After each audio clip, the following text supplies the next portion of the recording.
Boche gold and diamonds. Buy now, pay later. ഷൊർണൂരിൽ രേഖകളില്ലാതെ കടത്തിയ 19.6 ലക്ഷം രൂപയുമായി യുവാവിനെ ഷൊർണൂർ പോലീസ് അറസ്റ്റ് ചെയ്തു.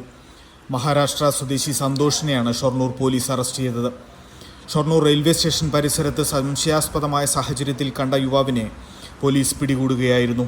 മഹാരാഷ്ട്രയിൽ നിന്ന് ട്രെയിൻ മാർഗം ഷൊർണൂരിലെത്തിച്ച് തൃശ്ശൂരിലേക്ക് കൊണ്ടുപോകുകയായിരുന്നു പണമെന്നാണ് സന്തോഷ് പോലീസിനോട് പറഞ്ഞത്. ഇതിനിടെ പിടിയിലാവുകയായിരുന്നു. 500 രൂപയുടെ നോട്ടുകളായി സൂക്ഷിച്ച 19,60,000 രൂപയും കണ്ടെടുത്തു. 2025 സെപ്റ്റംബറിൽ രേഖകളില്ലാതെ 33 ലക്ഷം രൂപ കടത്തിയതിന് കുഴൽമന്ദം പോലീസും ഇയാൾക്കെതിരെ കേസെടുത്തിട്ടുണ്ട്. ഷൊർണൂർ ഡിവൈഎസ്പി ഷാജു കെ എബ്രഹാമിന് ലഭിച്ച രഹസ്യ വിവരത്തിന്റെ അടിസ്ഥാനത്തിലായിരുന്നു പരിശോധന. Time kids pre school, Mannannur road, Vaniyamkulam. Dot view news.